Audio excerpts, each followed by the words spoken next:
Bom dia! Estou aqui novamente em nome do Grupo Consciência para um momento de perguntas e respostas. Perguntas essas que chegaram através das nossas redes sociais, e-mails, e nos alegra muito em saber que há muito desejo, né, de conhecer e entender um pouquinho mais sobre tudo isso, né, que envolve então o espectro autista. A abordagem, né, que nós daremos hoje e a modalidade deste momento, deste vídeo, será um pouquinho diferente dos demais. Por quê? Porque nós entendemos, ao receber as perguntas, que havia, né, uma linha comum entre todas as perguntas, ou seja, todas elas estavam relacionadas à fisiologia do corpo físico, mental e espiritual. O que eu quero dizer com isso é que muitas perguntas que chegaram até nós eram do tipo: por que o autista se desestrutura tanto quando sai de uma rotina? O que acontece, né, com momentos, né, de ecolalia, ou seja, repetição de palavras? Por que o autista ele tem momentos que ele quer ficar sozinho ou até mesmo entre pessoas parece estar longe, né, como a gente fala? Então, assim, foram perguntas que tangenciam o funcionamento fisiológico do corpo espiritual também. Então, neste contexto, nós optamos, né, o Grupo Consciência, então, em abordar hoje um pouquinho sobre como funciona este corpo, para que a gente possa, então, entender de uma forma não somente física, mas também espiritual, e a ligação já entre esses dois corpos, que na verdade é um só, entre outros corpos que também constituem, certo? Então, vamos começar hoje falando sobre isso. E eu quero também aproveitar a oportunidade e dizer para você que nos assiste que esse vídeo, embora ele fale, né, e explique a fisiologia dos seres, né, diagnosticados com espectro autista, a fisiologia como um todo, ela é igual para qualquer ser humano. Entretanto, você vai perceber que tem algumas situações, alguns momentos, algumas redes, digamos assim, talvez metabólicas, posso assim dizer, né, se diferenciam de um e outro ser. E já para iniciar, trago aqui para vocês que sabemos, né, que todo o corpo, todo ser humano, ele é dotado, então, de células, que é o que nos torna, então, um ser vivo, o que nos caracteriza como um ser vivo. Cada célulazinha do nosso corpo, ela é como um mini corpinho, ou seja, ela tem as suas próprias funcionalidades. E se você parar agora, né, e olhar e observar como funciona uma célula que você aprendeu lá nas aulas de ciências, talvez recentemente, talvez há muito tempo atrás, você vai lembrar de palavrinhas, de duas, né, palavrinhas que talvez em algum momento já lhe causou uma dorzinha de cabeça, que é organelas citoplasmáticas. Ou seja, organelas citoplasmáticas, elas se encontram dentro de cada célula. Essas organelas, elas têm atividades como nós temos no nosso corpo. Elas tem uma organela para digestão, tem uma organela para produção de energia, tem uma organela para respiração celular, que é a mesma que produz energia. Nós temos uma que faz a síntese de lipídios, ou seja, controla a gordura dentro da nossa célula, entre outras, tá? Então, este conceito é importante para entendermos que a célula, sem nenhum incentivo, nenhum sinalizador, sem algo que diga o que ela deve fazer, ela não fará absolutamente nada. E essa receptividade que chega até as nossas células, ela se dá através da membrana plasmática, que seleciona o que entra e o que sai de dentro da célula. Após essa breve introdução de uma forma rápida, tá? Vocês vão entender o porquê isso é importante. Muito bem. Quando nós vamos falar sobre o corpo físico, nós temos que entender que, de certa forma, a anatomia hoje já nos colabora e muito com o funcionamento, com órgãos, né, que seria a parte anatômica, e com a fisiologia também de cada órgão, ou seja, como eles funcionam. Muitos não sabem que esses corpos, como nós temos o duplo etérico, que seria um revestimento, né, após o nosso corpo físico, entre o nosso corpo físico e o que nós chamamos de corpo astral ou perispírito, o duplo etérico ele funciona como um filtro, certo?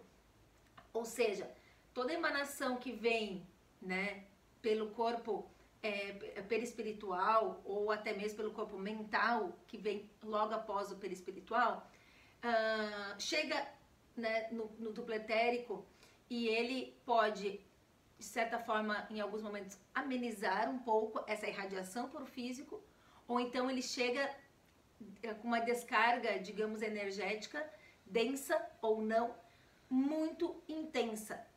E aí é o que provoca algumas reações, então, no nosso corpo, certo? Então, hoje eu trouxe aqui para me auxiliar numa explicação para vocês, né? Este boneco anatômico, que eu acredito que vai facilitar, principalmente para quem faz muito tempo que não compreende, ou melhor, já não ouviu, né, alguns conceitos, certo? Então, quando a gente vai falar de autismo, e quando eu comentei lá no projeto do Grupo Consciência, eu falei na Bioel sobre o sistema nervoso, ou seja, as pesquisas realizadas com grupos de controle e com grupo de autistas, elas demonstraram uma alteração energética no sistema nervoso.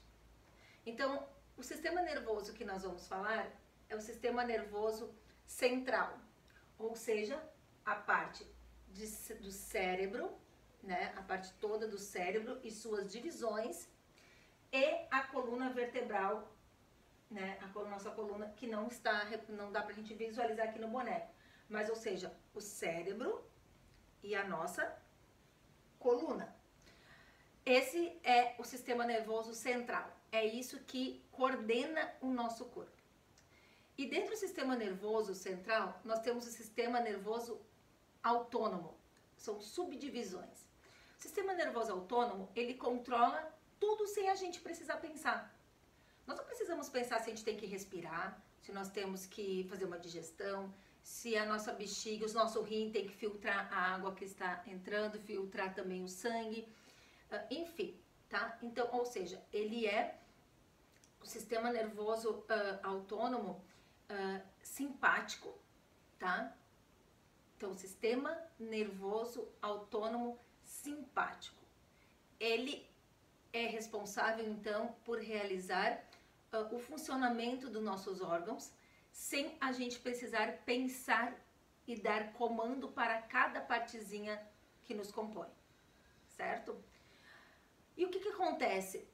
No espectro autista, há uma diferenciação energética disso, no sentido do que a célula, quando eu disse no início, que funciona através de sinalizações, ou seja, algo ligado ao sistema nervoso e também o endócrino, tá? Que tem uma célula chamada hipófise e pineal aqui no nosso cérebro, no meio da nossa cabeça, elas fazem parte do sistema endócrino.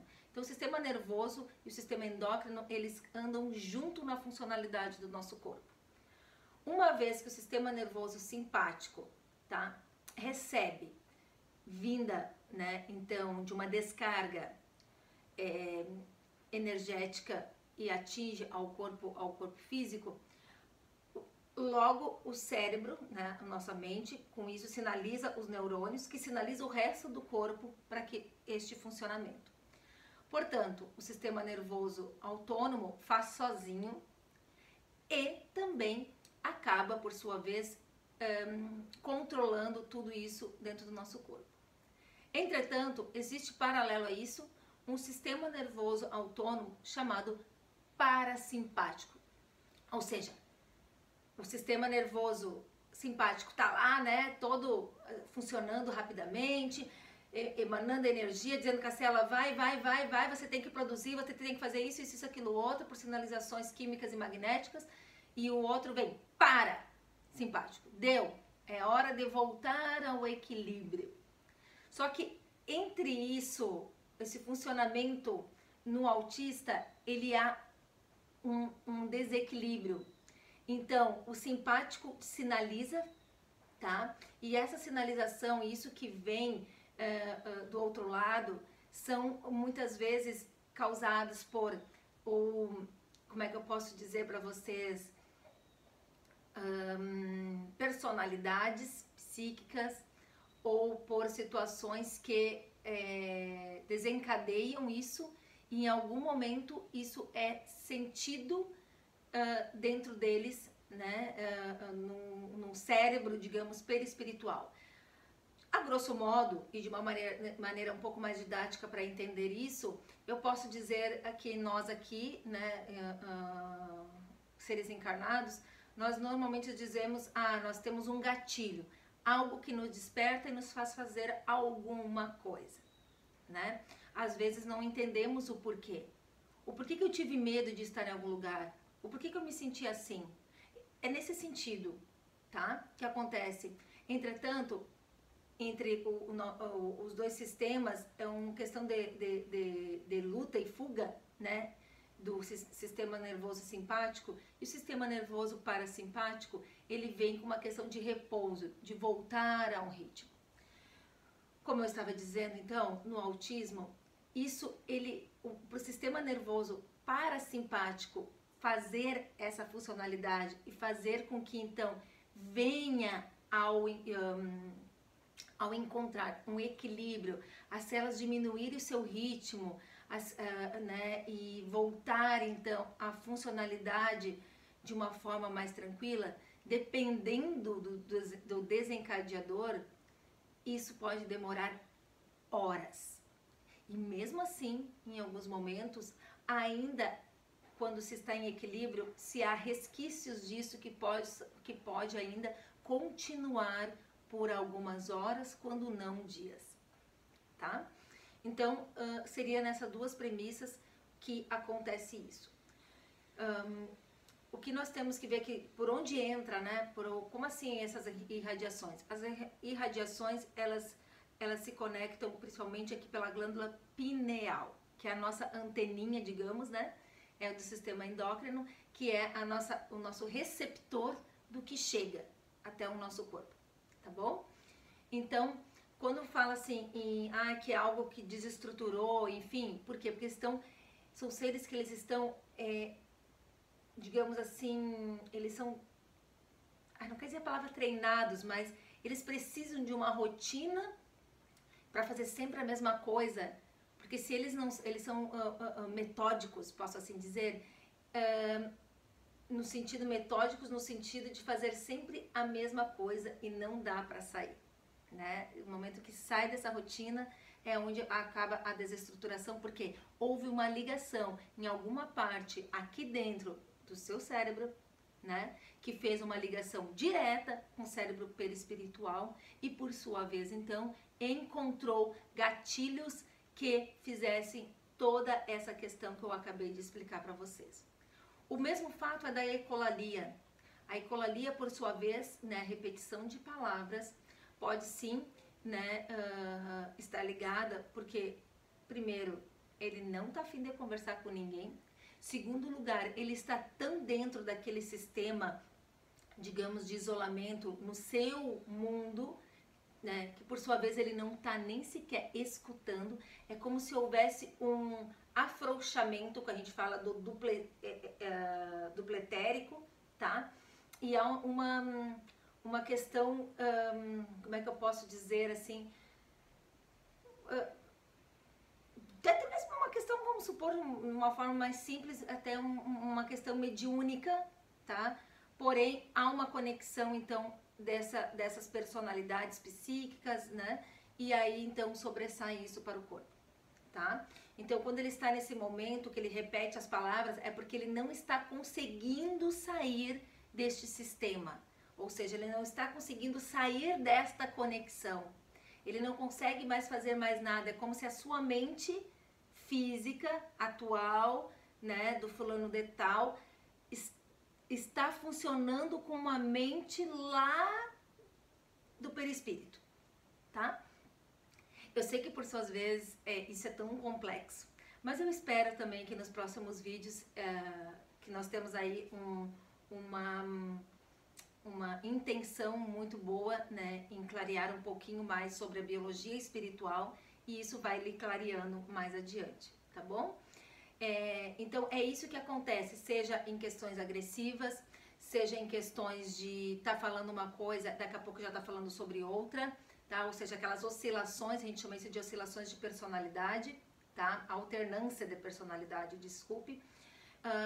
Também a questão da ecolalia, então, né? A questão dos tiques, tá? Dos tiques nervosos, às vezes, que dá, né? Em alguns momentos, ou treme a mão, ou começa a se bater, ou começa a se morder. Então, tudo isso tem situações relacionadas a vidas passadas, tá? Então, quando isso aqui, esse cérebrozinho, recebe todas essas emanações, todo o corpo vai funcionar desta forma. E como eu disse inicialmente, o parasimpático não consegue dar o comando para que isso pare. E isso pode durar minutos, horas ou dias. E por vezes, em muitos casos, né, até quem já tem filhos, principalmente autista, vai concordar comigo de que eles não lembram o que aconteceu. Porque houve, né, o que eu disse para vocês, de uma dissociação de consciência, tá? É por isso que em muitos momentos não fique bravo, o serzinho que está ali, né, realmente não sabe e não lembra, tá, o que aconteceu, correto? Então, eu quero dizer para vocês que tudo isso, como eu disse, funciona conosco, né, seres sem ter diagnóstico de autismo. Mas o que é muito importante que a gente saiba ainda, que esse processo de autismo, de alteração no corpo perispiritual, né, quando não do corpo mental, como o Exu Veludo falou, né, sobre a inversão do corpo mental, são as nossas atitudes aqui, hoje, que influenciam no amanhã. E no amanhã, não somente amanhã, hoje é terça, amanhã é quarta, tá? No amanhã, inclusive da vida espiritual e assim sucessivamente, né? Acontece, tá bom? Então, o fato de você projetar nas outras pessoas aquilo que você não é, né? Você querer transferir para outra pessoa aquilo que é uma atitude sua, que você não assume e quer projetar isso, quer não, projeta isso em outras pessoas, se isenta da responsabilidade, está emanando para o cérebro perispiritual algo que funciona de uma forma incoerente. E quando essas atitudes eles vão formando de uma forma incoerente, aí se dá, ainda aqui no plano físico, já o processo lá do corpo perispiritual, né? Que reflete, né, também no corpo mental, tá? Por quê? Porque, na verdade, partes do corpo perispiritual começam num processo de degeneração, atingindo também o corpo mental, onde acontece, então, essa inversão. Ou seja, o processo de um ser autista, ele pode iniciar, ou melhor, ele inicia ainda quando você está encarnado. Então, pense bem em suas atitudes, pense bem como você está conduzindo esta vida, pense bem o que você está realizando, porque você pode estar hoje achando isso simples, entretanto, isso está modificando toda a sua estrutura fisiológica de outros corpos e causando já, né, uma configuração para um futuro reencarnatório, certo? Então, assim, é muito importante ficar atento a isso, é muito importante ter essa compreensão do funcionamento, né? E com certeza, todas as nossas células, elas funcionam, tudo no nosso corpo com comunicações eletromagnéticas, né? Portanto, energias, tá? Eu espero carinhosamente que tenha ficado o mais explicativo e didático possível para esta compreensão. Em outros momentos, então, eu retorno para detalhar um pouco mais o funcionamento, então, da relação entre o corpo físico e corpos espirituais, certo? Agradeço de coração e até a próxima oportunidade. Até mais!